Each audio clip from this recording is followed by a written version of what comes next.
La selva tropical amazónica es la zona con más formas de vida del mundo.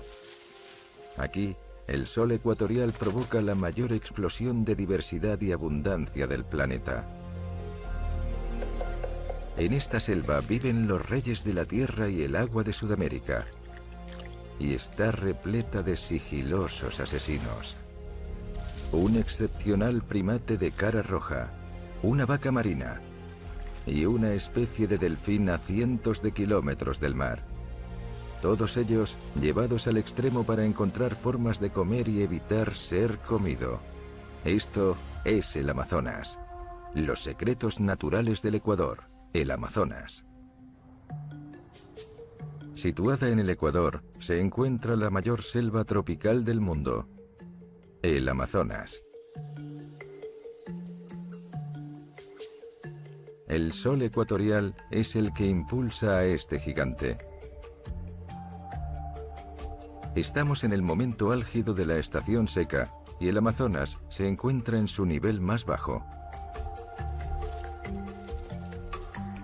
En la ribera del río, unos buitres negros observan su próxima comida. El superdepredador del Amazonas, un jaguar, devora un cadáver. Por ahora, la paciencia es la mejor estrategia de los buitres. Se relajan en el agua para suavizar los efectos del sol abrasador. Una nutria gigante y sus crías también se están refrescando. Viajan en grupos familiares y se les puede encontrar en vías fluviales de todo el Amazonas. Las nutrias no están tan indefensas como podría parecer. También son superdepredadoras y cuentan con la ventaja de ser muy numerosas. Con temperaturas que superan los 30 grados centígrados y una humedad del 75%, el jaguar necesita refrescarse constantemente en el río. Por fin, les llega su oportunidad. La paciencia de los buitres ha merecido la pena. Al carecer de siringe, el órgano vocal de las aves, los buitres solo pueden emitir gruñidos y silbidos graves.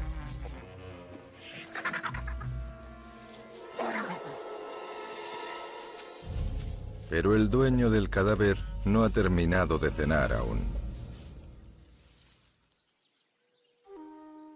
Este tira y afloja por el cadáver será lo último que hagan esta estación seca. El cambio se nota en el ambiente. Una drástica transformación se cierne sobre un área que ocupa 2/3 del tamaño de Estados Unidos. La temporada de lluvia se avecina. Adaptarse al cambio será clave para la supervivencia de todos aquellos que habitan el Amazonas.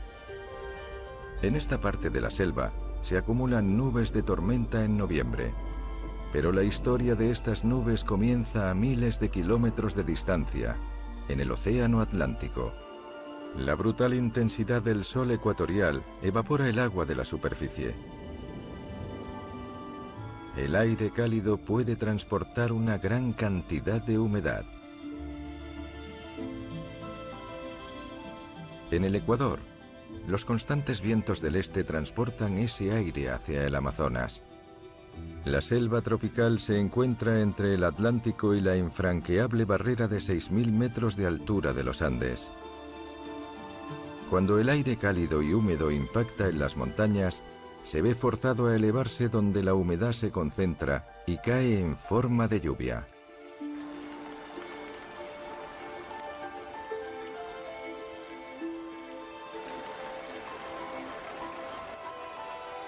El agua vuelve a la gran red de ríos que recorren la selva del Amazonas, impulsando así la mayor biomasa del planeta. La temporada de lluvias ha llegado. La enorme cuenca amazónica es casi completamente llana. Los torrentes llenan los ríos a más velocidad de la que se vacían. La cuenca se inunda por fases de enero a agosto, alcanzando su punto máximo en mayo. Época en la que todo se sumerge bajo unos 15 metros de agua. Es un mundo surrealista en el que la vida debe adaptarse rápido. Donde antes se posaba una mariposa, ahora nadan los peces. Toda esta cantidad de agua supone una fuente de alimento extra para cazadores y presas.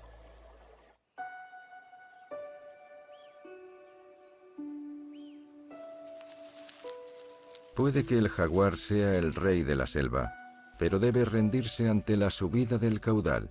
Su coto de caza ha disminuido.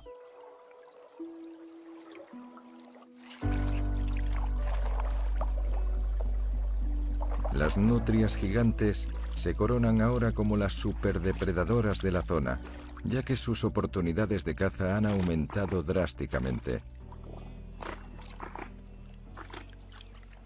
Son las nutrias con más habilidades vocales. Además de ser lo suficientemente grandes y feroces para dominar el río con sus ruidosos cantos. Pero la contrapartida por su tamaño es que deben comer enormes cantidades de comida, hasta un 10% de su peso corporal cada día.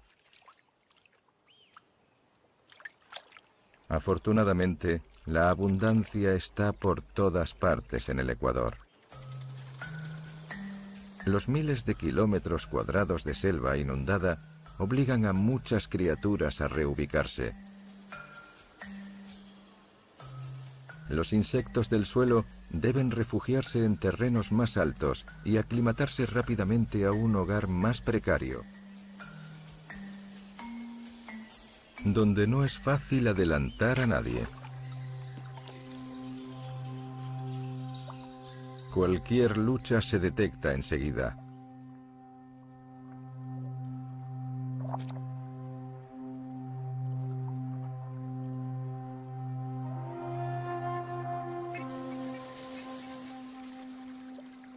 La temporada de lluvias en el Ecuador proporciona un entorno ideal para las criaturas de sangre fría.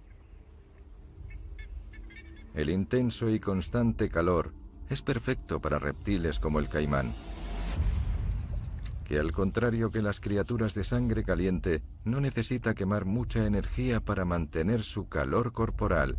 En su lugar, lo absorbe del entorno.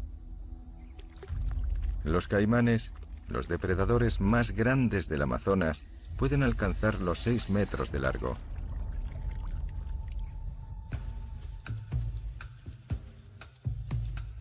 La excesiva humedad permite a los anfibios escaparse del agua. Sus húmedas pieles no sufren el riesgo de secarse.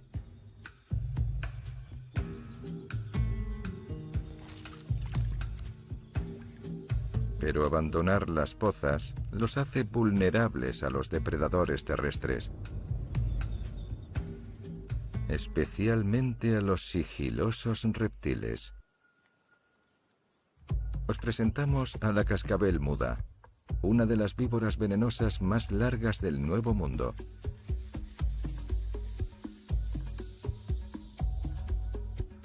Esta hembra emplea su camuflaje y su paciencia.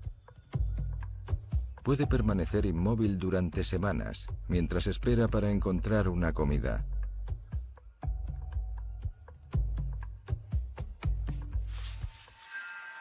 Al final, detecta unas pequeñas vibraciones. Las fosas de su rostro localizan la fuente del calor corporal.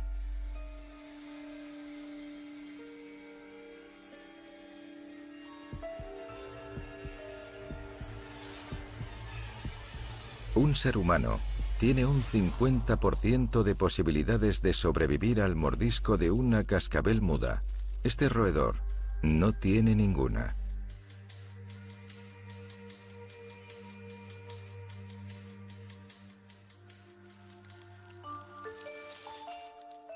Se introduce la presa en la garganta, comenzando siempre por la cabeza.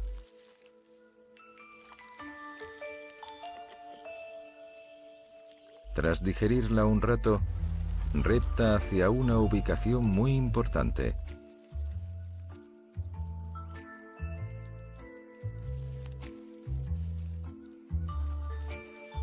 Tiene un sofisticado mapa de la selva tropical en la cabeza.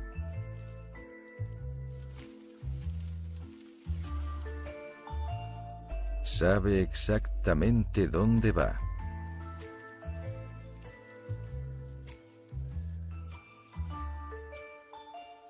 Una madriguera de armadillo abandonada.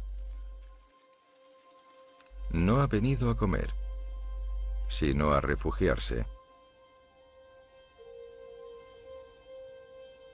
Aquí pondrá una docena de huevos. Los cuidará durante 2 meses y medio. Ni siquiera se alejará para comer. Las cáscaras de los huevos son suaves y se pueden romper gracias a un diente de huevo especial que el recién nacido perderá después.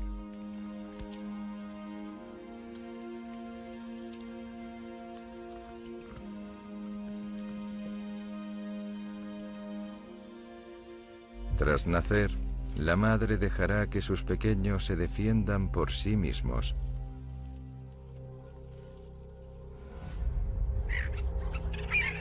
Estos nuevos depredadores han llegado cuando el Amazonas se encuentra en el momento álgido de la temporada de lluvias y se produce una explosión de vida. Para algunos es una época ideal para alimentarse. Para otros es el momento para adaptarse a los cambios o morir.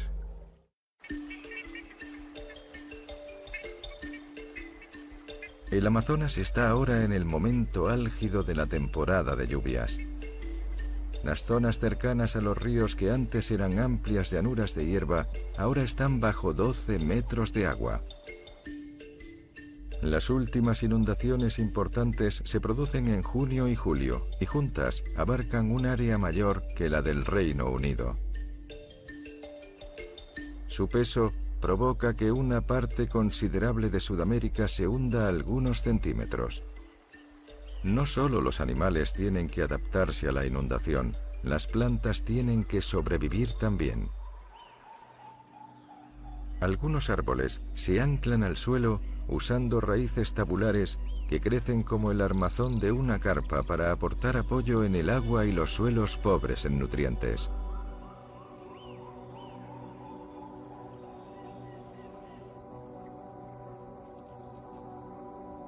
Con tanta agua, algunas plantas han evolucionado hasta convertirse en gigantes.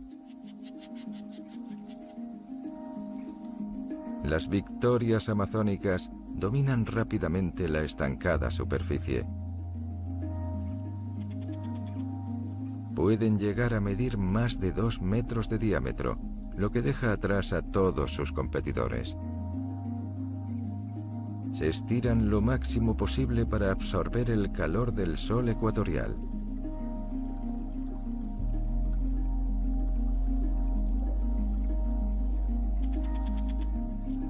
Sus bordes se elevan para evitar que se inunden y cuentan con afiladas espinas para protegerse. La victoria amazónica tarda varios días en abrirse completamente.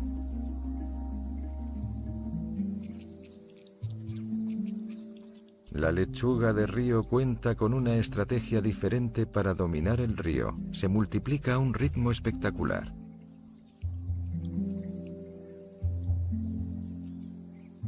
Cuando el caudal del agua aumenta, comienzan a aparecer unas pocas plantas pequeñas.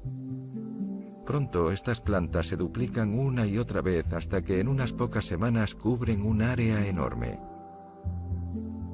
No tienen ni espinas ni toxinas protectoras, lo que las hace muy atractivas para uno de los herbívoros más grandes del Amazonas, una criatura a veces llamada vaca marina. El manatí del Amazonas está emparentado con el elefante y comparte el voraz apetito de su primo. Un manatí de 450 kilos consume 15 kilos de plantas cada día. La lechuga de agua solo abunda en la temporada de lluvias, por lo que el manatí adopta una estrategia similar a la de muchos marinos acuáticos. Acumular una gran capa de grasa durante la temporada de lluvias para sobrevivir durante la estación seca. Estas plantas contienen pocos nutrientes. Casi la mitad de lo que ingieren permanece sin digerir. El manatí tiene que comer mucho, pero luego lo devuelve a la selva. Sus heces son un gran obsequio. Alimentan a los peces y el plancton y ayudan a mantener todo el ecosistema del río.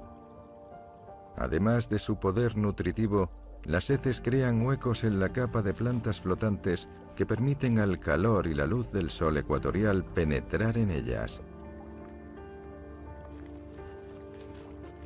Eso dispara el crecimiento de enormes cantidades de plancton, la base de la cadena alimenticia acuática. Solo comiendo y digiriendo, el manatí sustenta más de 3.000 especies, casi un tercio de todos los peces de agua dulce del mundo.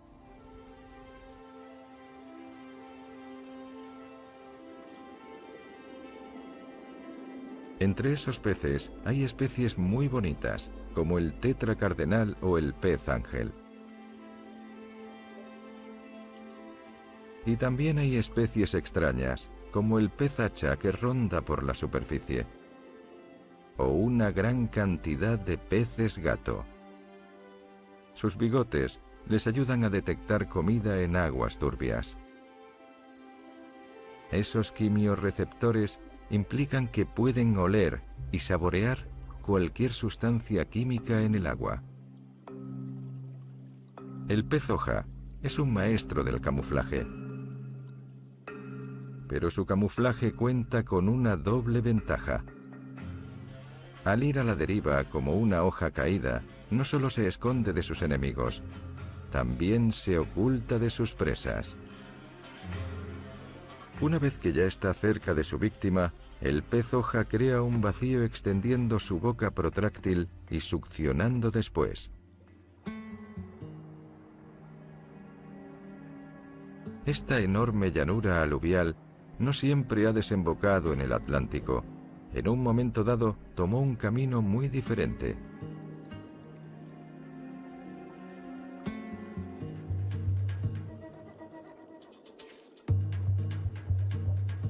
La raya motoro. Este pez de agua dulce cuenta con espinas punzantes en la cola al igual que sus ancestros de agua salada. Su existencia aquí aporta una pista sobre cómo se creó el Amazonas. Se cree que los ríos del Amazonas antes fluían hacia el Pacífico. Pero las enormes fuerzas geológicas que levantaron la cordillera de los Andes estancaron los ríos. Eso creó una gigantesca red de lagos y pantanos en el este, donde las mantarrayas y otras especies marinas se quedaron atrapadas. Hay muchos animales aquí, a los que estamos más acostumbrados a ver en el océano. Como estos. Delfines que nadan entre árboles y se encuentran a cientos de kilómetros del océano más cercano. Son los delfines boto o rosados, los delfines de agua dulce más grandes del mundo. Cuando son jóvenes, son de color gris, pero se vuelven rosáceos con la edad. No se sabe a ciencia cierta por qué son rosas, pero existen varias teorías. Podrían ser de ese tono para camuflarse en las rojizas aguas turbias del río. El color no se debe a un pigmento, sino a una gruesa capa de vasos sanguíneos bajo la piel. Sea cual sea la razón, su coloración rosácea no les impide ser superdepredadores. Los delfines boto están muy bien adaptados para cazar en estas turbias aguas. Al contrario que en los delfines oceánicos, sus vértebras cervicales no están unidas, lo que les permite girar la cabeza 90 grados.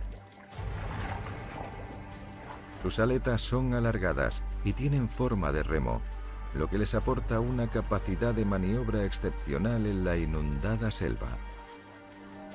Aunque la temporada de lluvias ha aumentado drásticamente el territorio de estos delfines, eso conlleva un precio. En la enorme llanura aluvial, sus presas se dispersan más fácilmente escondiéndose en las turbias aguas y entre los troncos de los árboles.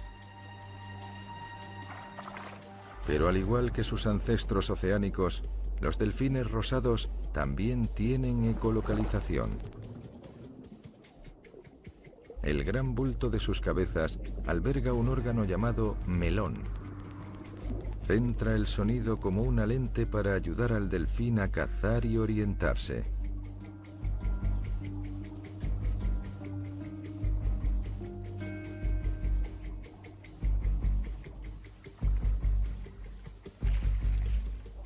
Les aporta la ventaja suficiente para cazar peces en este periodo de escasez. Pero eso no durará mucho. El agua está a punto de provocar una enorme explosión de vida en la llanura aluvial. Sobre este mundo acuático hay muchos animales que para escapar de la inundación se han adaptado a vivir en los árboles, incluyendo un primate de aspecto extraño que solo se encuentra en la cuenca amazónica. En el Ecuador, 285 kilómetros cúbicos de agua han creado la llanura aluvial más grande del mundo. 100.000 kilómetros cuadrados de terreno están ahora bajo el agua. Pero la inundación no representa un obstáculo para los que viven en las copas de los árboles, donde la temporada de lluvias ha provocado una explosión de frutas y semillas. Un mono huacarí abre uno de los muchos frutos gruesos y fibrosos que ofrece la selva. Es uno de los pocos monos del mundo con unas mandíbulas lo suficientemente fuertes. El huacarí calvo destaca entre el follaje gracias a su llamativa cara roja. Las hembras eligen a su pareja en base a lo roja que sea la cara del macho. Las pruebas sugieren que la coloración roja muestra lo sano que está un huacarí.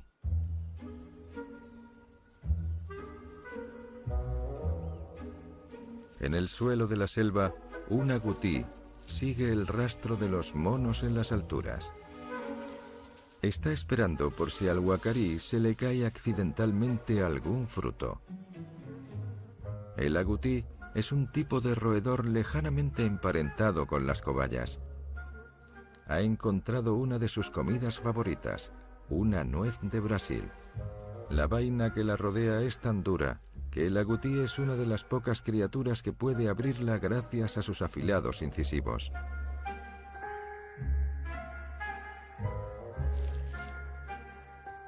A los agutíes les encanta la fruta también y se encargan de dispersar semillas por toda la selva.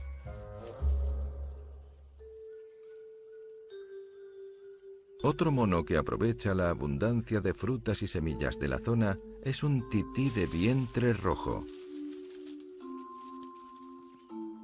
Son animales monógamos cuyas parejas forjan vínculos emocionales muy fuertes. Pero sus roles de género están invertidos.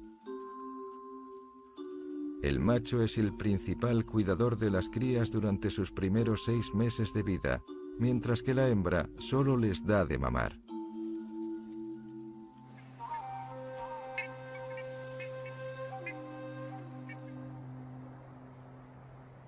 La gran inundación ha generado una explosión en la cadena alimenticia.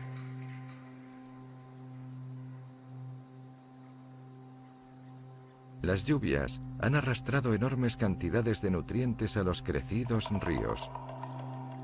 Son condiciones ideales para que los peces se reproduzcan. Pero estas aguas son un paraíso para los depredadores, por lo que algunos peces recorren distancias extraordinarias para encontrar un lugar seguro en el que poner sus huevos. Bajo las hojas caídas se han reunido varias parejas de tetra saltarín. El macho es más grande. La hembra está lista para desovar. Se le ven los huevos a través de la piel. Se mueven juntos cerca de la superficie. A veces se paran y otras se mueven hacia adelante y atrás con cada vez más urgencia. Los dos peces saltan del agua y se aferran a una hoja. La hembra deposita un pequeño grupo de huevos y el macho los fecunda inmediatamente. Repiten este proceso, añadiendo más huevos al grupo con cada salto. Las aletas pectorales del macho, completamente extendidas, actúan como ventosas, permitiendo a la pareja aferrarse a la hoja. Continúan hasta que depositan unos 50 o 60 huevos, todos cubiertos de una sustancia viscosa para mantenerlos húmedos, pero el proceso aún no ha acabado. El macho ahuyenta a la hembra y comienza su misión de evitar que los huevos se sequen bajo el sol abrasador. Golpea la superficie del agua con la cola para salpicar la hoja. Lo seguirá haciendo hasta que los huevos eclosionen.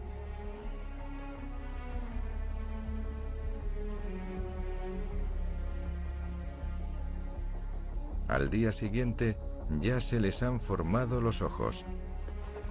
Y al siguiente, gracias a las salpicaduras del agua, los huevos comienzan a eclosionar. Sus padres les han dado una ventaja inicial con este ingenioso método de desove. Pero ahora deben enfrentarse a los peligros del Amazonas. Solo unos pocos llegarán a la edad adulta.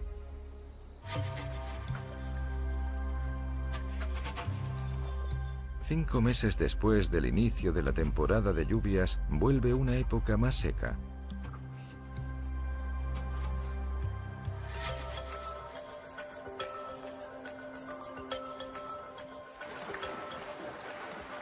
Cuando el nivel del agua disminuye, las poblaciones de peces que una vez ocuparon enormes áreas, ahora recorren solo las principales arterias fluviales.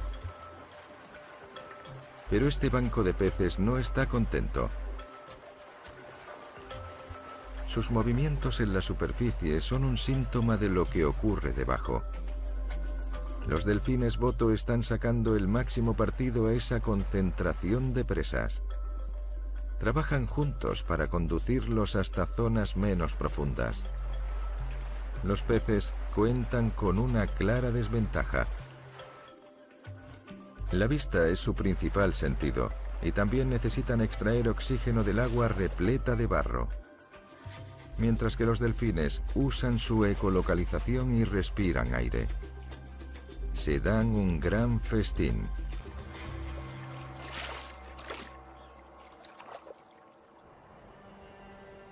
Los delfines boto no son los únicos depredadores que aprovechan al máximo los últimos días de abundancia de la temporada de lluvias. Cuando el agua disminuye y cada vez más terreno queda expuesto de nuevo, un ejército sin piedad reclama su territorio. La estación seca se avecina. El sol ecuatorial abrasa la enorme llanura aluvial. Las aguas retroceden y la tierra vuelve a emerger.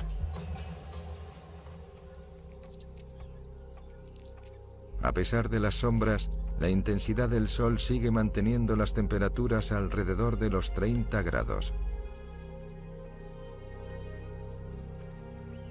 Este clima y el rico lecho de vegetación en descomposición del suelo de la selva proporcionan el hábitat ideal para los hongos.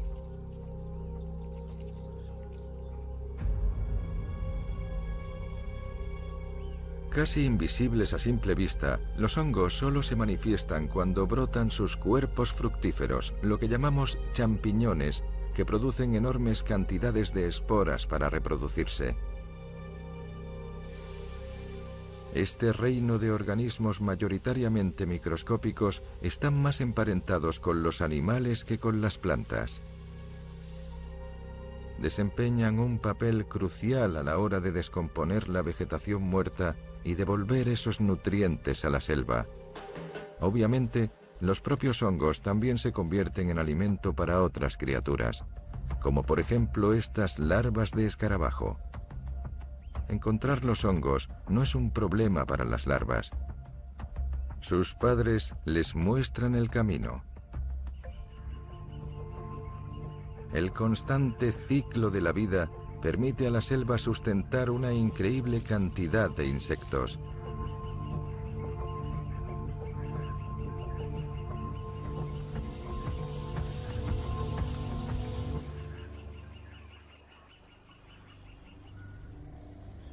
Y esa cantidad permite a algunas hormigas adoptar un estilo de vida aterrador.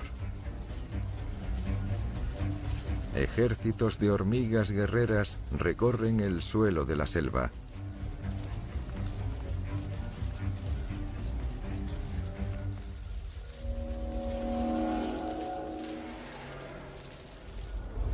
Para la mayoría de sus presas, resistirse es inútil.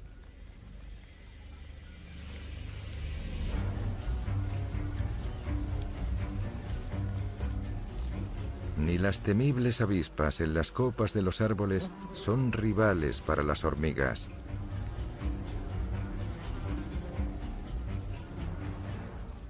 Observan impotentes cómo sacan a sus propias larvas de su nido. Unas transportistas especializadas se las llevan para calmar un hambre insaciable.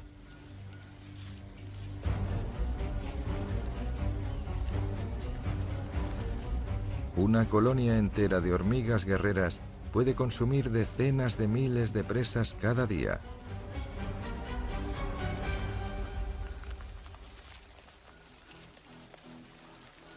Las larvas se encuentran en el centro de una estructura viva formada casi completamente por las propias hormigas.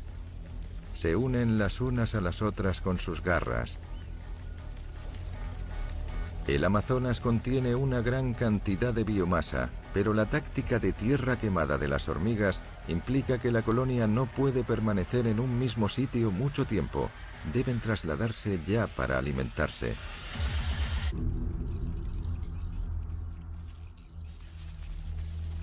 En la oscuridad, las hormigas guerreras salen de su nido. Ahora las transportistas trasladan sus propias larvas. Recorrerán más de 100 metros cada noche, lo que para un humano supondría una maratón.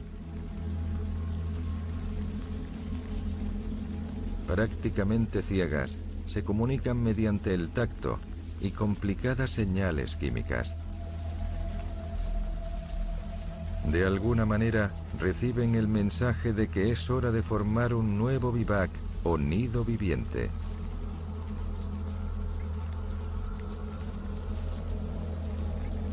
Las larvas y la comida se llevan al centro del hormiguero.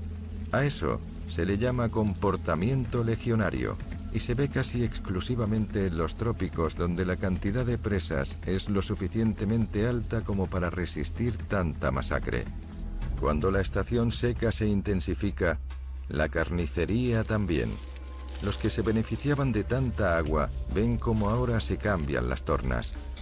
El agua retrocede y hay cada vez menos lugares en los que esconderse. Estamos en septiembre y la enorme llanura aluvial prácticamente se ha evaporado. En las charcas y lagunas de todo el Amazonas, el sol que tanta vida trajo consigo durante la temporada de lluvias regresa para reclamarla en la estación seca. Hasta en las grandes charcas que no se han secado por completo, enormes cantidades de peces se han concentrado, ya que el agua ha ido retrocediendo. No hay suficiente oxígeno en el agua para todos. Mientras la charca se evapora y los niveles de oxígeno siguen disminuyendo, más y más peces mueren ahogados.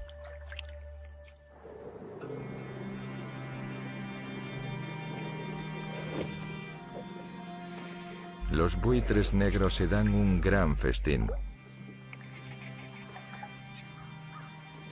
Aunque los buitres no son los únicos que están satisfechos.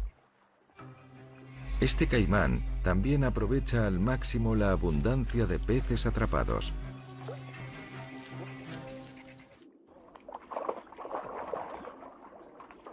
Las nutrias de río necesitan una gran cantidad de comida para alimentar esta enérgica familia.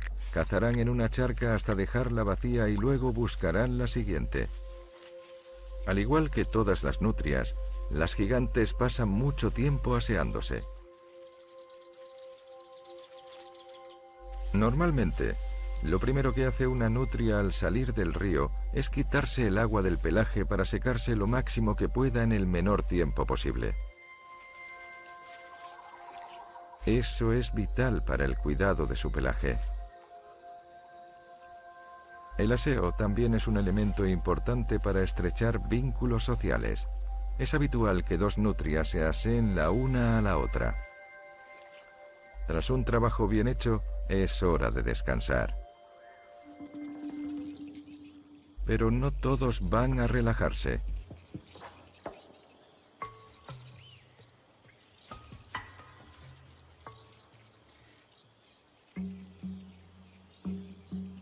La culebra perico verde, que se camufla fácilmente entre los brotes y las ramas verdes, caza ranas, lagartos y pájaros pequeños.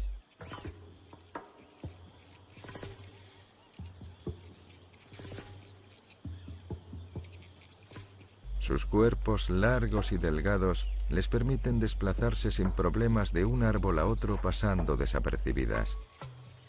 Pero sus presas cada vez se dispersan más, ya que la cantidad de terreno no para de aumentar y eso hará que la cacería sea larga.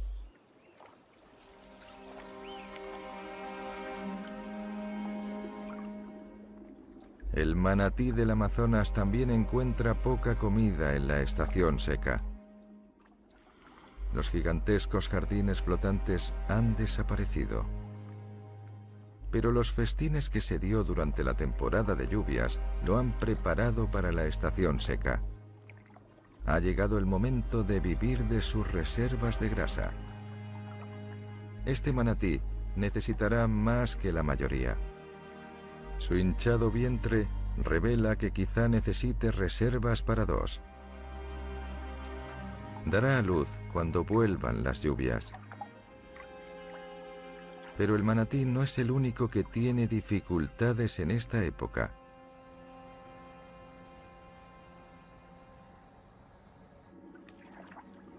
Los delfines rosados también tendrán a sus crías en la próxima temporada de lluvias. Durante el apareamiento, los rivales se enfrentan a una competición feroz.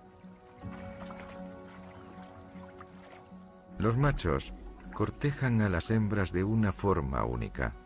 Cogen ramas, hierbas o montones de arcilla con sus mandíbulas y los lucen delante de las hembras presentes. A veces los golpean contra la superficie del agua o los lanzan moviendo la cabeza. Una teoría afirma que cada uno de esos machos muestra así lo fuerte y hábil que es, y que, por lo tanto, sería el mejor padre que una hembra podría tener para su cría. La estación seca avanza, y cada vez más partes terrestres del Amazonas quedan al descubierto, por lo que los depredadores están más y más hambrientos y desesperados mientras merodean por la creciente selva en busca de comida.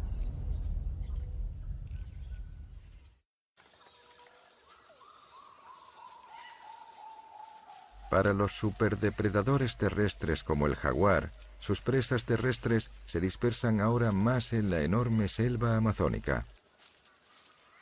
Su mejor opción para encontrar comida es acechar las zonas en las que se reúnen sus presas.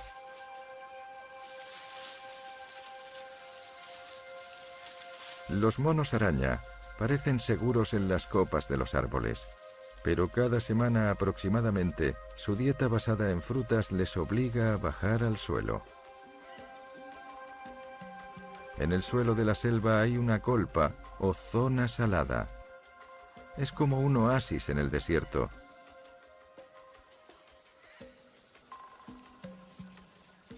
Recibe muchos visitantes. Los animales necesitan la arcilla rica en minerales para sobrevivir, pero los monos son reticentes a bajar. Cualquier sombra podría ocultar un jaguar.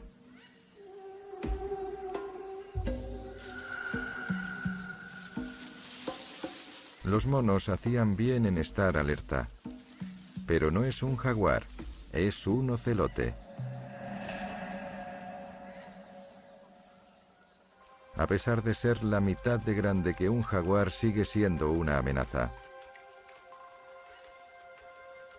Los monos tendrán que esperar hasta que el ocelote haya saciado su necesidad y se vaya de allí.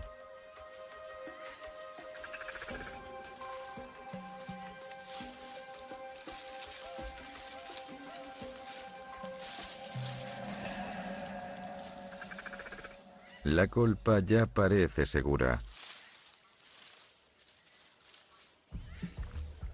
Es hora de que los monos araña reciban su dosis de minerales.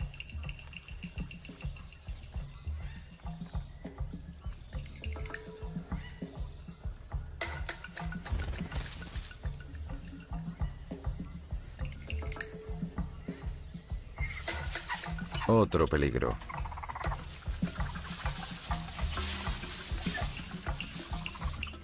Esta vez es una falsa alarma. Se trata de un grupo de pecaríes, criaturas emparentadas con los cerdos. La frustración les obliga a cambiar de estrategia. Si no puedes bajar para obtener la salada arcilla, que la salada arcilla suba a ti.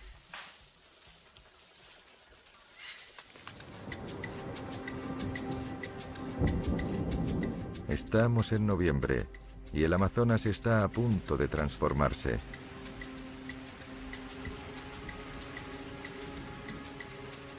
El agua de lluvia de los Andes llena de nuevo los ríos hasta desbordarlos.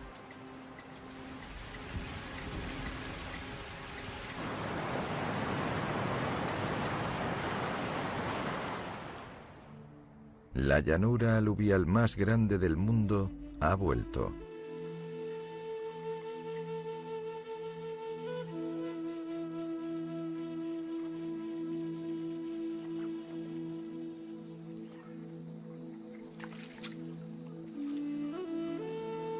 Para el jaguar, eso es una señal de que sus largos viajes en busca de presas han terminado por ahora.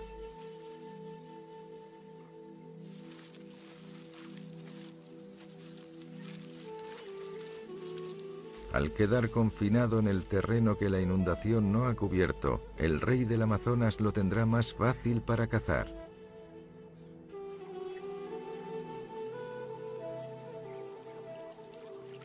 Los manatíes, que han programado el nacimiento de sus crías para aprovechar esa subida del caudal, se benefician de ello. Esta hembra debe comer bien, ya que tiene que alimentar a una cría de 2 meses. El pequeño absorbe la nutritiva leche de los pezones de su madre, situados justo detrás de sus aletas delanteras.